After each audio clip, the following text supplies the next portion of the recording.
Welcome.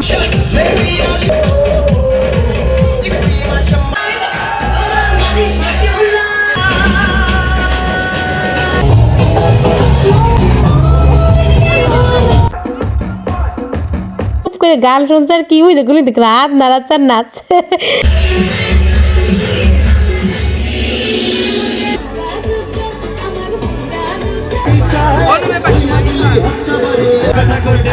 ওরা কোলে নিয়ে দেখুন সার্থকের কোলে নিয়ে কি কত মজা করে সার্থক ওদের কোলে উঠে পড়ছে। দুর্গা পূজার মধ্যে খাওয়া দাওয়া যদি না করে তাহলে তো কোনো মানেই নেই। ফুচকা বেলপুরি অনেক জল তৃষ্ণা পাচ্ছিল আর আমরা সার্থকরা একটু খেয়ে নিলাম, সার্থকের বাবা সবাই মিলে একটু খেয়ে নিলাম। মন্দিরে ঢুকার আগেই, কারণ পেট পুজো না করলে আসলে হয় না। দুর্গা পূজার মধ্যে একটু পেট পুজো করলে ভালো লাগে। তো এখন ধরে আছি, কারণ কোন সময় ছেড়ে দেবেন ওর কথা বলা যায় না। এখন উড়ে গেলে আরেকটা কিনে দিতে হবে। এখন ব্যাপারে মাছ নিয়ে এখন ছবি তোলাতুলি করতে হবে। সার্থকের বাবা ধরে এই মাছটা যদি চলে যায় তাহলে তো সার্থককে আরেকটা মাছ কিনে দিতে হবে। এই জন্য শক্ত করে ধরে আছি, কারণ কিছু খেয়েছি ফুচকা ভেলপুরি দেখছি কিন্তু ভিডিওতে, ঝালমুড়ি আরো কিছু খেয়েছি কিন্তু ভিডিও করা হয়নি আসলে। যে যখন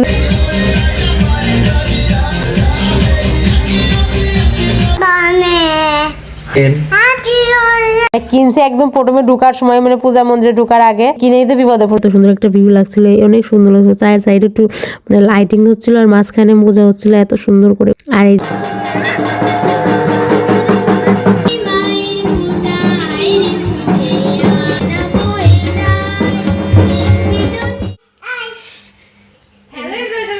আশা করি সবাই খুব ভালো আছেন, আমরা অনেক ভালো আছি। তো এখন আমরা যাচ্ছিলাম অস্ট্রেলিয়াতে ঘোরাঘুরি করবো।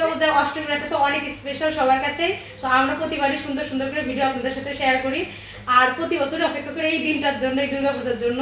তো এখন আমরা বাইরে যাচ্ছি, তো আমরা রেডি হয়ে গেছি। তো এখন যাবো বাইরে, ভিডিওটা দেখতে অনেক অনেক অনেক।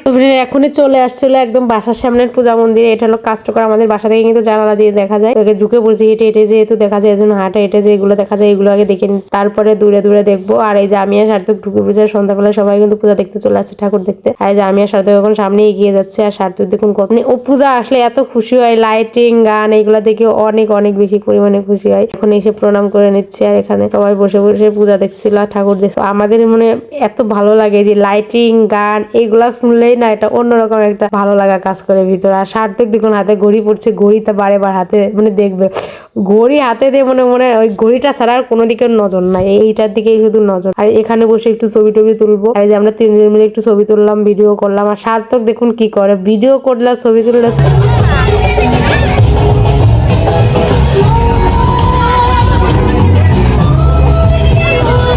এখানে কিন্তু আমরা প্রতিবারই আসি। এই মন্দিরটাও কিন্তু অনেক সুন্দর, এখানে ঘরোয়া ভাবে একটা পূজা করা হয়। আর এই জন্য মানে এখানে সাইড দিয়ে পুকুর ছিল, তো এখানে অনেক সুন্দর করে লাইটিং করছে। আর এই মন্দিরে কিন্তু আগের বার দুর্গাপূজারও ভিডিও আছে আমাদের। এখানে সুন্দর করে কাজ করা রয়েছে, দেখুন কত সুন্দর করে হাতের কাজ করা আছে। এই মন্দিরটাই কিন্তু আমরা আগের বারও আসছিলাম, প্রায় প্রতিবারই আসার। মন্দিরের ঠাকুরটা দেখুন কত সুন্দর, মানে সাবেকিয়ানে এত সুন্দর করে ঠাকুরের মানে পূজাটা করা হয়েছে কি বল। মন্দিরটাও কিন্তু অনেক সুন্দর করে হাতের কাজ করা, মন্দিরটা দেখতে অনেক বেশি সুন্দর। আর ঠাকুরগুলো প্রতিবার অনেক সুন্দর হয়, অনেক বড় বড় দেখুন তো সুন্দর লাগে। মায়ের চোখ দুইটা এত সুন্দর কি বলবো, দেখলেই বোঝা যাচ্ছে মানে একটা অন্যরকম শান্তি লাগছে।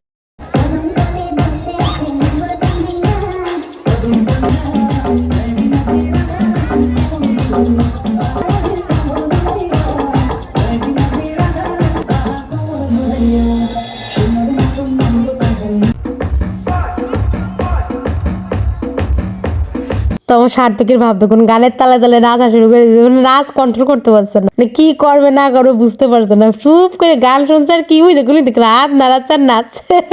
আমার দেখে যে হাসি পাচ্ছিল। আর আমি ওখানে বসে চেয়ারে বসে বসে নাচ দেখছিলাম। প্রতিদিন ঘুরছে আর এনজয় করছে, এত নিজে নিজে নাচছে, মানে অনেক খুশি হয়েছে। তো এখন আমরা বের হয়ে যাচ্ছি এই মন্দির থেকে, আরেকটা মন্দিরে যাব। তো সার্থক কিন্তু রিক্সা করে ঘুরতে অনেক পছন্দ করে। আর এই যে একদম পাশে আরেকটা মন্দিরে পূজা হচ্ছিল, একটু রিক্সা করে ঘুরলেই সামনে। দেখুন এই মন্দিরের পূজাটা কিন্তু মানে সিম্পলের ভিতরে বেশ সুন্দরই লাগছিল, বেশ ভালোই। এখানে মানুষের তেমন একটা ভিড় ছিল না, একদম শান্ত একটা পরিবেশ ছিল। এই পূজাটা হলো আমার হাজবেন্ডের বন্ধুরা মিলে আসলে করছে, মানে আশেপাশের যারা বাসা তারা মিলে করছে। এখানে কিন্তু কম ছিল, অত বেশি পরিমাণে ভিড় ছিল না বলে বেশ ভালো লাগে। আর এখন আমরা চলে আসছিল এটা হলো বলরাম আখড়া। আর এই পূজাটা কিন্তু অনেক সুন্দর, দেখছেন কত সুন্দর করে গেট কোর্স, মানে দেখে এত ভালো লাগছে বাইরে থেকে, মানে দেখে মনে হচ্ছে একদম বড় একটা অন্যরকম একটা পরিবেশ। তো এখন এই যে ভিতরে ঢুকে পড়ছি, আর এখানে কিন্তু অনেক মানুষের ভিড়ই ছিল, কারণ অষ্টমী রাতে বুঝতে তো পারছেন অনেক ভিড় হয়। আর মানে সিলেটে না সপ্তমী থেকে ষষ্ঠী থেকেই ভিড় শুরু হয়ে যায়। তো এখানে এসে প্রথমে একটু ছবি তুলবো, একটু ভিডিও করবো। আসলে মানুষের ভিড়ের মধ্যে না আসলে অত ছবিও তোলা যায় না, ভিডিও করা যায়। তারপর তো বন্ধ করা যাবে না ছবি তোলা ভিডিও করা, এগুলো তো করতে হবে দুর্গাপুজোর। আর সার্থক দেখুন, সার্থক শুধু কোলে উঠবে, মানে একটু দাঁড়াইতে চাবে না, যখনই সুযোগ পাবে শুধু কোলে উঠবে, মানে কোলে উঠবে আর মানে দাঁড়াইতেই চায় না, আবার হাঁটতেও চায় না। আমরা বলি একটু হাঁটো, কারণ আসলে কি বাচ্চা নিয়ে কোলে নিয়ে অত ঘোরাঘুরি করা যায় না। এই মন্দিরটাও দেখুন অনেক সুন্দর করে ঠাকুরটা করা হয়েছে, আসলে মায়ের মুখটা দেখলেই মনটা একদম জুড়িয়ে যায়। আর এই যেখানে ভোলানাথের একটা ছবি করা হয়েছে সুন্দর করে মূর্তি, এখানে দাঁড়িয়ে সবাই ছবি টবি তুলতে। এখানে সুন্দর সুন্দর লাইটিং, লাইটিং এর জন্য একটা ছবি সুন্দর আসে না, একবার নীল আসে একবার লাল আসে। তো এই মন্দিরে দেখেন অনেক ভিড় ছিল, সবাই ভিডিও করছিল, ছবি তুলছিল।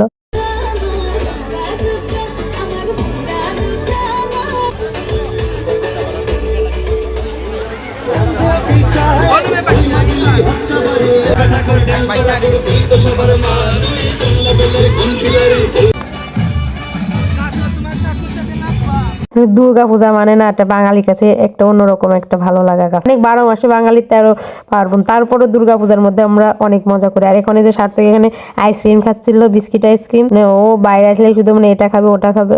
আর সার্থককে সবাই এখানে যে এখানে কিছু বাইরা ছিল ওরা কোলে নিয়ে, দেখুন সার্থকের কোলে নিয়ে কি কত মজা করে, সার্থক ওদের কোলে উঠে পড়ছে। আর ওই যে সার্থকের সাথে ছবিও তুলছে, সার্থক কিন্তু ওদের সাথে মিলে গেছে ভালো। ওই দেখুন চকলেট গালে নিয়ে ছবি, চকলেট কিন্তু মুখ থেকে সরাইনি। সার্থক এখন সেলিব্রিটি পার্সন হয়ে গেছে, ওই দেখুন সার্থকের সাথে সবাই ছবি তুলছে। তো আমাদের ভিডিও দেখে সার্থককে চিনতে পারছে। আর এই যে আমরা এখন খাচ্ছিল ভেলপুরি। আসলে দুর্গাপূজার মধ্যে খাওয়া দাওয়া যদি না করে তাহলে তো কোনো মানেই নেই। ফুচকা ভেলপুরি এইগুলা না খাইলে দুর্গাপুজো পুরো মানে একটু অন্যরকম লাগে। তো এখন সার্থক কিন্তু যে দোকানে থেকে আমরা ভেলপুরি খাবো না কেন, ওকে একটা করে ভেলপুরি খাওয়াইতেই হবে, ওইটার জন্য ফ্রি দিতেই হবে যে দোকানদারই হোক না কেন। ভেলপুরি আমার কাছে কিন্তু ভালো লাগে খুব, সিলেটের ভেলপুরি গুলো কিন্তু অন্যরকম একটা টেস্ট। আর এখান থেকে একটু খেলাম আখের রস না খাইলে আসলে ভালো লাগছিল না, এত গরম লাগছিল। আখের রস খেয়ে একটু গলাটা ঠান্ডা করে নিলাম, দেহটা একটু ঠান্ডা করে নিলাম, কারণ আখের রস না খাইলে না অন্যরকম একটা লাগছিল, গলাতে অনেক তৃষ্ণা লেগে গেছিল, জল পিপাসা পেয়েছিল। আর সার্থকই দেখুন কিভাবে খায়, সার্থক কিন্তু অনেক জল তৃষ্ণা পাচ্ছিল। আর আমরা সার্থকরা একটু খেয়ে নিলাম, সার্থকের বাবা সবাই মিলে একটু খেয়ে নিলাম। আর খাওয়ার পরে কিন্তু অনেক ভালো লাগছিল। তো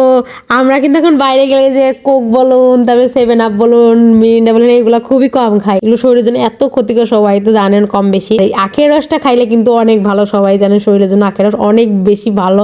তো আমরা এই জন্য আখের রসটাই খেলাম, আর সার্থককেও খেয়ে নিলাম। সার্থক কিন্তু কোক টোক এগুলো খাইতে চায়, কিন্তু আমরা খাইতে দিই না। সার্থক চিপস অনেক পছন্দ করে, তারপরেও দেওয়ার চেষ্টা করি। তো ডাবের জলটা আমরা খাই, মানে বাইরে গেলে বেশিরভাগ এখন আখের রস আর ডাবের জলটা, মানে তৃষ্ণা পাইলে এগুলাই খাই, কোক টোক ড্রিঙ্কস জাতীয় কোনো কিছু না খেয়ে। আর এই আখের রসটা কীভাবে বানাচ্ছে দেখুন, আমরা আসলে দেখছিলাম সুন্দর করে। এখন এই যে আরেকটা মন্দিরে চলে আসছে, এখানে একদম অল্প করে মানে ছোট্ট করে মায়ের পূজা করা হয়।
আর এই যে এখন চলে আসছে সব থেকে ভিড়ের জায়গা, মানে দাঁড়িয়াপাড়া। এখানে প্রতিবার অনেক বেশি পরিমাণে ভিড় হয়। আর সার্থকের হাতে কি দেখছেন, এই মাছটা কেনার জন্য পাগল হয়ে গেছিল, তো মাছটা না কিনে দিয়ে উপায় নেই, এই ভিড়ের মধ্যে এখন মাছ নিয়ে আমাদের সামলাইতে হবে। আর এখন একটু খেয়ে নিচ্ছি ফুচকা, এই ছোট ফুচকা গুলো খাইতে কিন্তু অনেক ভালো লাগে। একটু খেয়ে নিচ্ছি, প্রথমে মানে ঢুকার আগে একটু ফুচকা খেয়ে নিচ্ছি দুর্গাপূজার দেখো মন্দিরে ঢুকার আগেই, কারণ পেট পুজো না করলে আসলে হয় না, দুর্গাপূজার মধ্যে একটু পেট পুজো করলে ভালো লাগে। তো এখন এই যে ফুচকা খেয়ে নিচ্ছে। সার্থক দেখুন মাছটা নিয়ে কি খুশি, মাছের দিকে তাকিয়ে দেখছে, মাছটা কিন্তু কিন্তু সাজানো হাতে একটু ভালো করে প্যাঁচ দিয়ে দিছি বা বেঁধে দিছি ওই মাছটা নিয়ে। আর আমার হাতে কিন্তু আমি ধরে আছি, কারণ কোন সময় ছেড়ে দেবেন ওর কথা বলা যায় না, এখন উড়ে গেলে আরেকটা কিনে দিতে হবে। এখন চলে আসছে, দেখুন কি সুন্দর করে ডেকোরেশন করছে, এই জায়গায় চলে আসছে। আর এখানে ছবি তুলবো কি করে, এত মানুষের ভিড়ে যেখানেই দাঁড়াচ্ছি না কেন ভিড় আর ভিড়, মানে কোথাও যে শান্তি পাচ্ছি না। আর সার্থক দেখুন এই দেখেন মাছ কিন্তু ধরেই আছে, ভিড়ের মধ্যে কিন্তু সবকিছু ছাড়লো, মাছটা কিন্তু হাত থেকে ছাড়ছে সব দিকে ঠিক আছে। মাছটা কিভাবে ধরে রাখতে হয় সবকিছু শক্ত করে বোঝে। আর এখানে ছবি তুলবো কিভাবে, দেখেন মানুষ যেই যাচ্ছে যেই যাচ্ছে, তাহলে কেউ শান্তি করে কোনো একটা ভালো একটা ছবি নিতে পারছে না। এইখানে ছবি তুলতে একটা ষষ্ঠীর আগের দিন থেকে আসতে হবে, ষষ্ঠীর দিন আসতে হবে, তাহলে সুন্দর সুন্দর ছবি তোলা যাবে। এখানে ভিড়,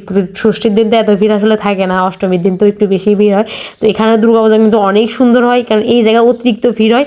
এটা হলো চৈতালি সংঘ, একটা মানে চৈতালি সংঘ। আর এই যে এখানেই দেখুন কত সুন্দর লাইটিং, মানে লাইটিং এর জন্য নিজের মুখটাও সুন্দর করে দেখা যাচ্ছে না, কোনটা আমি কোনটা কে কেউ কিছুই বোঝা যাচ্ছে না। নিজের মাছটা কিন্তু দূরে এই ভিড়ের মধ্যেই যে এইগুলো সামলানো এত ঝামেলা একটা ব্যাপারে। মাছ নিয়ে এখন ছবি তোলাতুলি করতে হবে। সার্থকের বাবা ধরে এই মাছটা যদি চলে যায় তাহলে তো সার্থককে আরেকটা মাছ কিনে দিতে হবে, এই জন্য শক্ত করে ধরে যাচ্ছে, কারণ একটা মাছের দামই 100 টাকা। দেখুন মানুষের ভিড়ে কিন্তু এত পরিমাণে গরম লাগছিল, এত একটা কমফোর্টেবল শাড়ি পরছিলাম তারপরেও গরম লাগে। মানে পূজার সময় চেষ্টা করি একদম ভারী শাড়ি মানে না পরার চেষ্টা করি, একদম কমফোর্টেবল পাতলা যেগুলো মানে শরীরের জন্য আরামদায়ক সেগুলো পরার চেষ্টা করি, তারপরেও অনেক গরম লাগছিল। আর এই যেখানে দেখুন ডেকোরেশনটা এত সুন্দর করছে, মানে মায়ের পিছন সাইড থেকে কি সুন্দর একটা চাঁদবালার মতো ঘুরছে, কি এটাকে কি বলে আসলে আমি জানি না। এখন এই যে বাইরে চলে আসছে, আর এই ডেকোরেশনটা দেখুন, এখানে মহাদেবের একটা এই থেকে এখানে সুন্দর করে ঝর্ণা করে রাখছে। আর মহাদেবকে এই দেখেন গায়ের মহাদেবকে জল দিয়ে ভিজাচ্ছিল কি সুন্দর করে, আর মহাদেবের ভীষণ ছবিও তুলছিল। আর এখানে মানে সব থেকে বেশি ভিড় হয় এখানে ছবি টবি তোলার জন্য, সুন্দর একটা জায়গা। তো আর সিলেটের মধ্যে সব থেকে বেশি দাঁড়িয়াপাড়ায় যে কোনো বেশি পূজা করা হয়, যেমন কালী পূজা বলুন, সরস্বতী পূজা বলুন, দুর্গা পূজা বলুন, সব থেকে বেশি সংখ্যক পূজা করা হয়। আর এই যে এখন চলে আসছে হলো তার পাশে একটা রেস্টুরেন্টে মিষ্টি খাইতে, অনেক ধরনের খাবার আছে এখানে, তো আমরা খাওয়াই দেখি কি কি খাওয়া যায়। আর সার্থক এসে এখানে দিয়ে মিষ্টি খাবে প্রথমে, তো এই যে টিস্যু নিয়ে খাওয়া শুরু করে দিয়েছে। আর যেখানে আমরা লুচি আর ঘুগনি খাচ্ছি, তো আসলে খাওয়ার তেমন একটা খিদাই ছিল না, তারপরেও একটু হালকা করে খেয়ে নিলাম, সার্থককে একটু খাইয়ে নিলাম। আর কারণ এত কিছু খেয়েছি, ফুচকা ভেলপুরি দেখছি কিন্তু ভিডিওতে, ঝালমুড়ি আরো কিছু খেয়েছি কিন্তু ভিডিও করা হয়নি। আসলে যে যখনই সবসময় সপ্তাহ ভিডিও করে দেখানো যায় না, যেতটুকু মাঝে মাঝে খাই ততটুকু যখন সময় পাই তখনই দেখাই আপনাদের সাথে। আর এই যে দেখুন আরেকটা মন্দিরে চলে আসছি, আর সার্থকে সেখানে কিন্তু দুষ্টামি শুরু করে দিচ্ছে। আর এই যে সার্থকের ঘড়ি হাতের লাইট জ্বালিয়ে বারে বার দেখছে ঠিক আছে কিনা।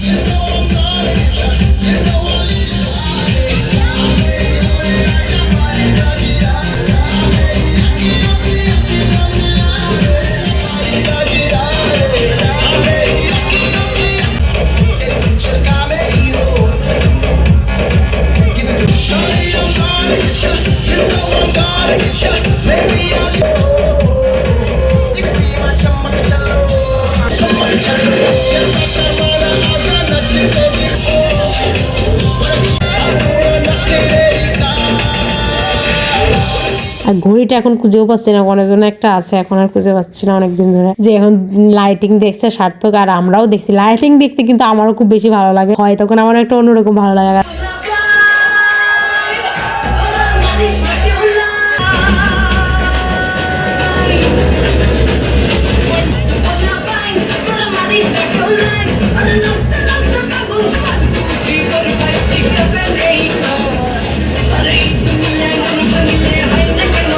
আমরা কিনছি একদম প্রথমে ঢুকার সময়, মানে পূজা মন্দিরে ঢুকার আগে কিনেই তো বিপদে পড়ছি। এই মাছটা সামলাতে সামলাতে আমরা একদম মানে ক্লান্ত হয়ে পড়েছি, আর ওকে তো সামলাতে সামলাতে একদমই অতিরিক্ত হয়ে যায়।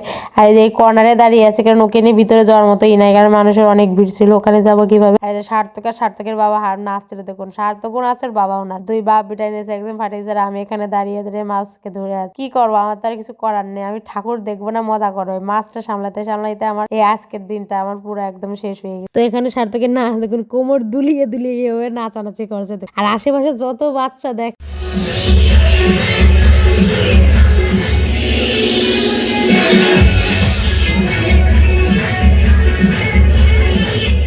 এই যে এখানে একটা ছেলেকে দেখছে, ওকেও মানে উপর থেকে ওর দিকে তাকিয়ে তাকিয়ে দেখছে, ওর সাথে কথা বলবে, খেলবে, এইগুলো। আসলে এখানে কিন্তু ভিডিও এত করা, মানে গানের শব্দ হচ্ছিল, কিন্তু আপনাদের সাথে আসলে তো এখানে মনে হয় সব থেকে বেশি পরিমাণে ভিড় ছিল। আর হলো ছেলেরা একদিক থেকে যাবে, মেয়েরা একদিক থেকে যাবে, এইটা হলো আর একটা সমস্যা। সার্থকের আওয়াজ এদিক থেকে যাবে, আমার যাইতে হবে অন্য দিক থেকে। আমার আবার এই জিনিসটা ভালো লাগে না, মনে হয় এক সাইড থেকে গেলে ভালো, কারণ যদি হারিয়ে যায় ভিড়ের মধ্যে আসলে পাওয়াটা অনেক কষ্টসাধ্য ব্যাপার হবে। এখন আমরা চলে আসলো মেডিকেলের কাছে, মানে কাজল একদমই অন্যরকম একটা পূজা করা হয়, জলের ভিতর লাইটিং করা হয় যে সুন্দর করে, জলের উপরে কিন্তু মণ্ডপ করে মানে ওখানে সবকিছু করে পূজা করা হয়।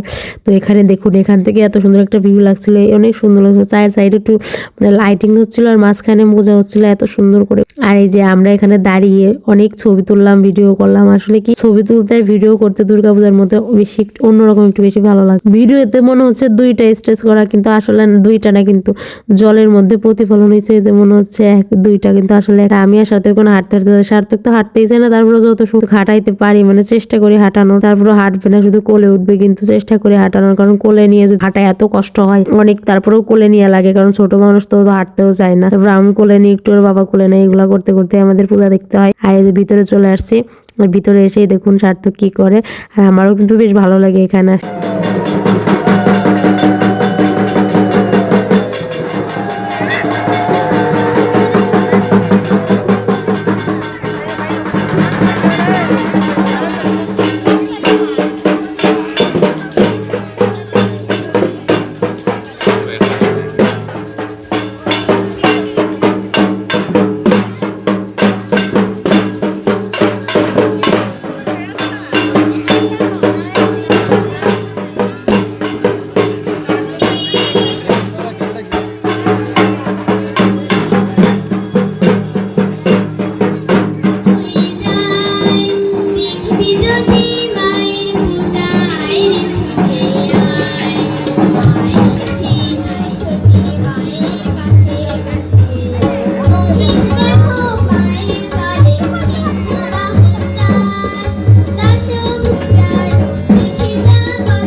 ধন্যবাদ।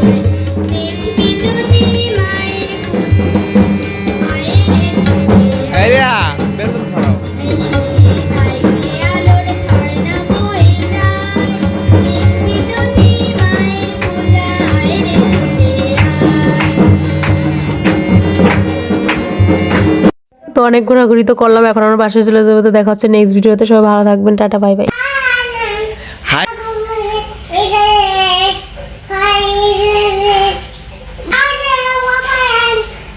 Welcome to my channel. Blah blah blah.